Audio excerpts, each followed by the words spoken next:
Alright, welcome. In this video, we're going to be doing back extractions. So, back extractions, just like you're doing extractions for the face, you are taking your time, being slow, adding that pressure. You're letting your clients know to take those deep breaths in. It's going to be a little painful. Is this too much? Can I go a little further? They will let you know. Communication with your client is paramount. Like, it is so critical. I've seen estheticians just over and over and over again just sit there and don't talk to their client. How do I know this? We have double facial rooms. Just like a massage room where you have a couples massage, you have a double facial room or couples facial room. So yes, there's another esthetician in the room with you and your client and their client. But you have your own individual bed, your own individual steamer. And I'm sitting there having a great old time with my client, and even sometimes we have to be quiet. The other esthetician, when we're quiet, you can listen to her side or his side, whatever other esthetician there is in the room, and there's silence. And I've had multiple complaints multiple times where someone has come back and said, hey, can I request Benjamin next time? Or can I or stop working with the other esthetician? Not to hurt anybody's feelings, but it's real. Some people want to be talked to. Most people do in general. At least 75, almost 80% or more sometimes want human interaction to let you know what you're doing. You know, like, why is it hurting right here? Why is this bump oozing out so much? Why is all this blood? What is the pink? What is the red? What is the yellow? What is the purpleness of the blood? What does that actually mean? And you have to walk them through and what products you're using, how, the frequency they should be using them. And when they go home, you can upsell them on some more product and you can make more money. So people really want to know an esthetician's thoughts. And if you can really inform your client about their skin, oh man, you got a client for life, pretty much. And they're going to go ahead and talk to their friends about you, sing your praises, and you will get more clients through word of mouth than anything except for social media. Social media kills. That's just another form of word of mouth. There's just word of mouth plus a video, because your girlfriend, boyfriend, whoever, ooh, you gotta look at this facial. That's word of mouth. And they send you the link, then that's the video. So you're getting both marketing at the same time. Word of mouth and your video is showing. So that's how you would get paid and get upsell and stay with your clients. So, well, again, I talk a little bit too much, and I know you all know this, but you're watching this video for a reason. Maybe it's something I have to say, and it makes sense, So therefore, I'm always going to speak the truth. Now, if the client tells me shut up, and there have been a few clients in my lifetime, in my little career, and they have said, okay, or they'll just be silent, I know to shut the F up. Yep. I know to be quiet. So anyways, look, see how she flinches a little bit? Her arms move, or she holds her breath, or her head comes up. It's painful doing back extractions, just like the face.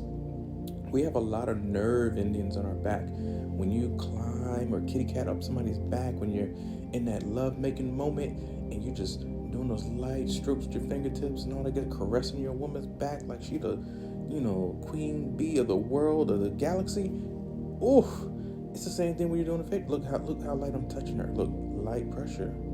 I know the nerve endings, but when you're doing that extraction, it can be very painful. So I'm explaining to her why it's painful in certain areas, more than the shoulder area, more than the middle back, but that lower back, ooh, pussy play, if I said that correctly.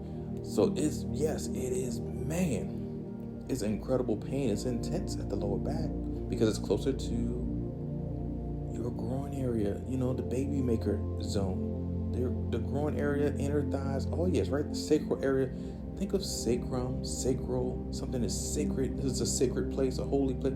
Yeah, it's a sacred place down there, and it's a lot of nerve endings that begin right back here at the lower back, right where I'm pushing in. Ooh, yeah, it's pressure, but that's where they all begin. And remember, your spinal cord begins at the sacral area anyway and goes all the way up your spine. Those are your spinal nerves, spinal cords. Everything is so delicate in this area. But see right here in the mid back, not too bad. See, she flinched a little bit. Yeah, it is a little painful. And again, please don't yell at me for not wearing gloves. Most extractions that I do, I don't wear gloves. I know now if it's oozing, pussing, Bloody Mary type of, Bloody Valentine type of something, then yes, I will wear gloves.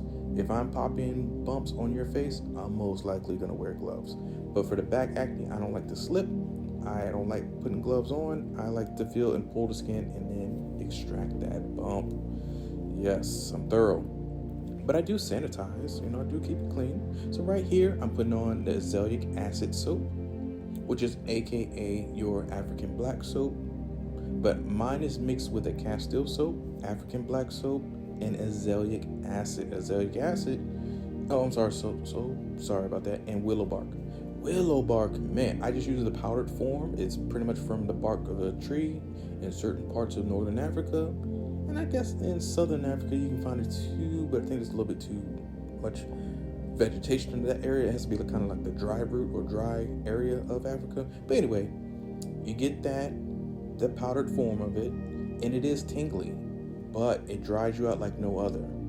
It is, I'm not saying it's no Proactive type nonsense. No, Proactive is actually a good product. It's just too strong for certain skin types.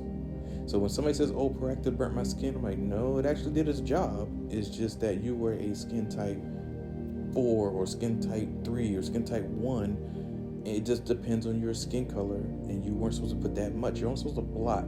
That's why it's in the small portions. So they actually did do their job, but you have to do your homework and know what Fitzpatrick scale you are, and then go from there. So what I'm doing right here, I'm just putting a little sprayer or mister over the back and making it a little bit more soapier. So this is my electric shaver. I use this for the face as well, but I have two of them. One's for the body, one's for face.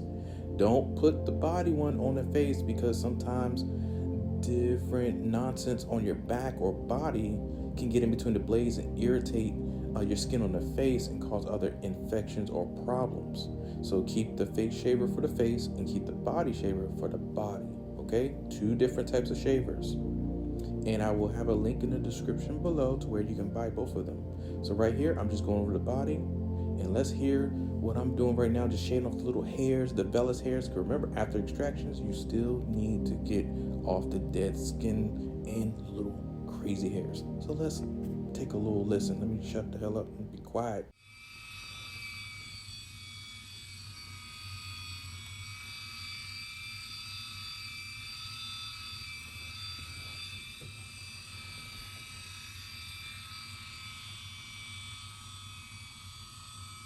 Let's just go through the small little hairs, just like the front side.